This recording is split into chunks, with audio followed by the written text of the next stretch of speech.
Saudara-saudara, Bapak Ibu sekalian, beberapa hari yang lalu kita telah memperingati Paskah dari hal kematian dan kebangkitan Tuhan. Namun kita perlu menyadari hal apa yang kita bisa dapat kutip dari Paskah itu untuk masa depan kita dalam mengiring kepada Tuhan. Ada beberapa hal yang penting lewat Paskah itu yang seolah-olah tertuju bagi kehidupan orang-orang percaya, yaitu saudara dan saya. Saat ini saya akan menyampaikan firman Allah yang berkaitan dengan Paskah, walaupun kita sudah beberapa hari yang lalu memperingatinya, yaitu apa tujuan utama Yesus menampakkan dirinya. Apa tujuan utama sehingga Yesus menampakkan dirinya setelah kebangkitannya? Kadang-kali kita berhenti pada peristiwa kebangkitan Tuhan tanpa kita belajar apa merupakan tujuan.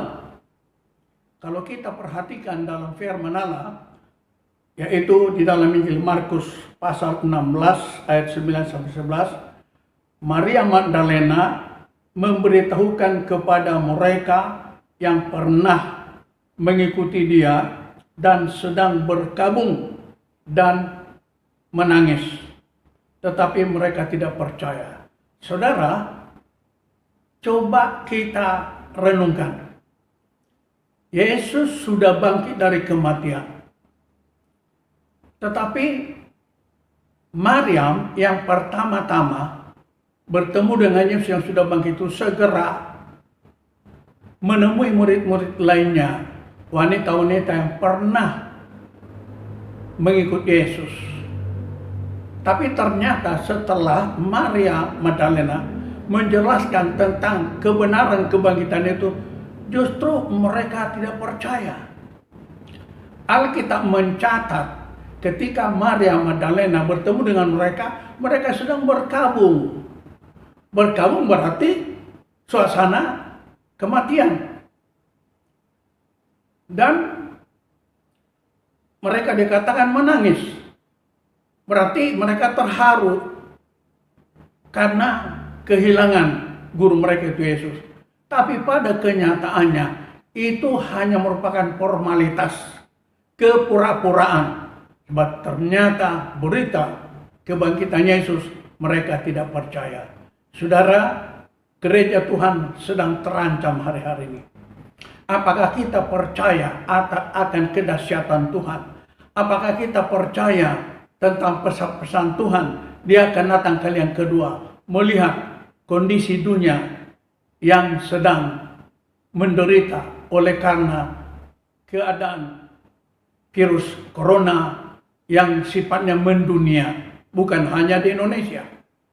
Hal ini akan berpengaruh tentunya membuat kita lupa akan janji Tuhan, menjadi seperti wanita-wanita yang berkabung sambil menangis. Tuhan tidak membutuhkan orang-orang berpura-pura mengikut dia, tapi dia membutuhkan orang-orang percaya yang tegas, yang memperlihatkan rasa setia pengabdian mereka kepada Tuhan. Kalau kita perhatikan dasar Maria Magdalena meyakinkan mereka, pertama, ia telah mengalami pelepasan diri dari ikatan 7 setan. Alkitab mengungkapkan Maria Magdalena adalah orang yang sudah dirasuk 7 setan. Tetapi Yesus telah menyembuhkan dia, memerintahkan setan itu keluar dari dalam dirinya. Mulai saat itulah Maria Magdalena ini mengalami pemulihan. Jadi ada satu data yang jelas menjadi bahan dia untuk berbicara secara berani, secara tegas, oleh karena sudah menjadi pengalaman dia. Saudara-saudara, berapa kali Tuhan sudah menolong saudara? Kesehatan kita, ekonomi, rumah tangga, anak-anak dan sebagainya. Jangan kita lupakan. Tapi justru pertolongan Tuhan itulah mendorong kita agar kita yakin berbicara dari hal kebenaran firman Allah dari Yesus yang sudah bangkit itu. Maria telah menyaksikan di mana mayat Yesus itu diletakkan. Ini yang kedua. Jadi berarti pada waktu Yesus mau dikuburkan, di sisi lain tanpa berpikir panjang, Maria Magdalena telah terjun dalam pelayanan yang dampaknya berisiko tinggi. Inilah yang disebut murni panggilan Allah. Saudara-saudara, tentunya kita dapat mengambil satu contoh yang baik dari pola kehidupan Maria, seorang yang gigih, tekun untuk melaksanakan tugasnya dalam panggilan Allah. Sekarang kita lihat murid berikutnya. Dua orang sedang dalam perjalanan keluar kota. Lalu kembalilah mereka untuk memberitahukan kepada teman-temannya bahwa Yesus sudah bangkit. Namun orang-orang mendengar kesaksian mereka tidak percaya. Saudara, kedua orang ini adalah orang punya kepentingan. Mereka mengadakan satu perjalanan yang jauh. Tetapi setelah mereka mendengar berita tentang kebangkitan Yesus, mereka kembali ke tempatnya dan bertemu dengan orang-orang serta memberitakan tentang kebangkitan Yesus. Kedua orang ini rela mengubah suatu rencana yang walaupun telah direncanakan secara rinci guna mendahulukan apa yang lebih berkenan kepada Tuhan. Saudara-saudara, hal ini perlu menjadi perhatian bagi kita. Mungkin sudah berapa kali kita melakukan sesuatu yang kita rasa penting, kita rasa perlu, dan sebagainya. Tetapi dikala kita mendengar sesuatu dari Tuhan, agar kita melakukan justru hal yang lain, yang berbeda, bertolak belakang mungkin dengan rencana kita yang semula. Dapatkah saudara merubah rencanamu? Dapatkah saudara meninggalkan keinginanmu demi mengikuti kehendak dan jalannya Tuhan? Saudara-saudara, ini sangat penting sekali agar kita melihat kedahsyatan Tuhan lewat kehidupan kita. Nah, saudara, dengan gagalnya orang-orang atau murid-murid itu mendengar berita tentang kebangkitan Yesus, maka Yesus sendiri akhirnya langsung menampakkan dirinya kepada 11 murid yang sedang makan, saudara, sedang minum, sedang santai. Ini murid yang sudah tahu Yesus mati, yang sudah tahu Yesus beritahukan pada hari yang ketiga dia akan bangkit. Tapi mereka tidak bersikap seperti Maria. Saudara, siapakah kita? Apakah kita seperti Maria? Apakah kita seperti ke-11 murid ini? Kalau kita perhatikan saudara-saudara, mereka dikatakan tidak percaya. Yang walaupun ada orang yang sudah menyatakan pada mereka bahwa Yesus sudah bangkit. Saudara, hargakan firman Allah. Hargakan petunjuk yang baik. Hargakan kesaksian-kesaksian yang memang ada kebenarannya. Yesus mencela mereka atas kedegilan mereka dan karena tidak percaya kepada orang yang telah melihat dia setelah kebangkitannya. Saudara, hati-hati. Kedegilan adalah penyakit rohani yang membuat seseorang lebih memilih hidup santai daripada melakukan sesuatu yang menuntut tanggung jawab dalam hal apapun. Hendaknya kita terbuka untuk dengar-dengaran kepada Tuhan. siap melakukan apapun yang merupakan tanggung jawab, keharusan untuk kita lakukan, saudara. Jangan kita menyimpang, jangan kita melepaskan tanggung jawab dari atas pundak kita.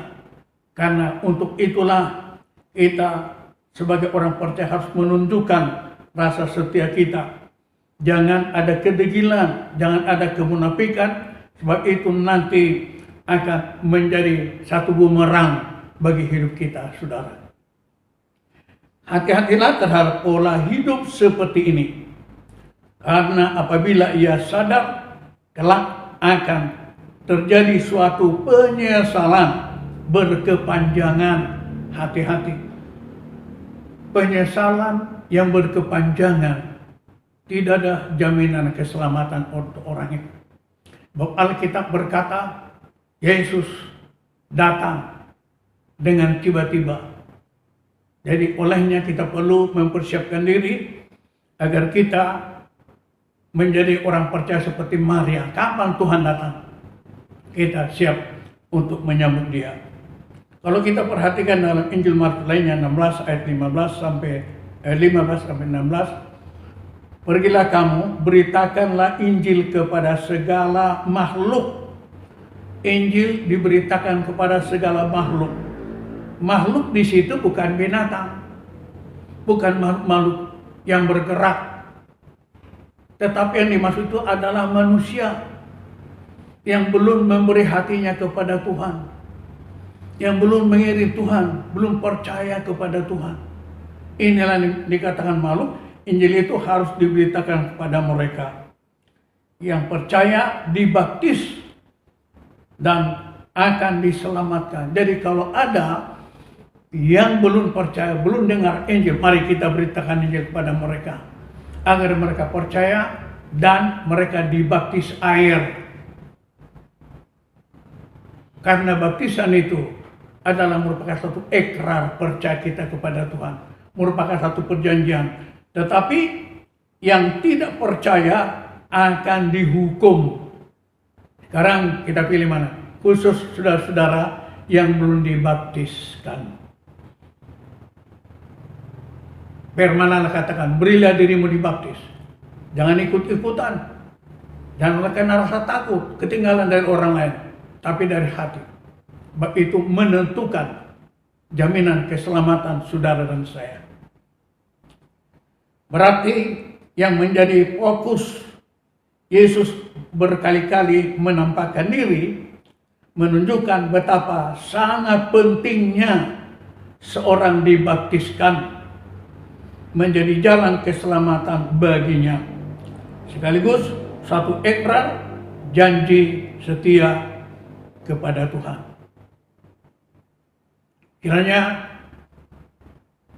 firman Allah yang saya sampaikan menggugah hati kita, mengerti apa yang Tuhan maksudkan, memperlihatkan dirinya berulang kali. Bahwa ada ternyata hal-hal yang penting disampaikan. Baptisan adalah satu kematian dengan Tuhan. Saudara, kiranya firman Allah pada saat ini menjadi berkat bagi saudara dan saya. Berikanlah kesempatan, beritakan Injil. Beritakan Kristus yang sudah menjadi penyelamat dirimu, agar banyak orang percaya lalu datang pada Tuhan. Firman Allah, saya akhir di sini, Tuhan kiranya memberkati kita. Mari kita berdoa. Bapa di sorga, Tuhan Yesus Kristus, kami telah memperingati Paskah, memperingati hari kematian dan kebangkitan-Mu. Biarlah berita Paskah ini menjadi berkat, oleh karena ternyata di dalam Paskah itu terselip satu makna yang penting bagi setiap orang percaya. Terima kasih Tuhan, kiranya firman Allah membuka hati kami supaya kami belajar berusaha seperti Maryam menjadi berkat, menjauhkan diri daripada perbuatan tercela seperti murid-murid yang mengabaikan kebangkitan-Mu. Terima kasih Tuhan, memberkati saudara-saudara yang sudah mendengarkan firman-Mu. Taruhkan sukacita dan sejahtera dalam hidup mereka. Dan kami boleh melangkah dengan satu kepercayaan pada hari-hari yang akan datang. Terima kasih Tuhan. Dan sebentar kami akan meninggalkan tempat ibadah online. Tangan-Mu menyertai tangan kami dalam memegang kendaraan kami. Tangan-Mu menyertai tangan kami dikala kami melakukan seluruh aktivitas kami. Bertangan tangan yang dahsyat, limpah berkat di dalamnya. Terima kasih Tuhan. Kiranya berkat anugerah dan sejahtera dari Allah Bapa, kasih pengasihan dari Putra yang tunggal Yesus Kristus, persekutuan daripada Roh Kudus itu kiranya ada tinggal beserta dengan kita dari saat ini bahkan sampai selama-lamanya hingga Maranatha Yesus datang kembali menjemput kita meninggalkan dunia masuk ke dalam sorga kekal selama-lamanya. Demikian berkat kita dipohonkan dengan pengumuman dalam nama segala nama Tuhan Yesus Kristus. Haleluya. Semua kita percaya sama-sama berkata amin.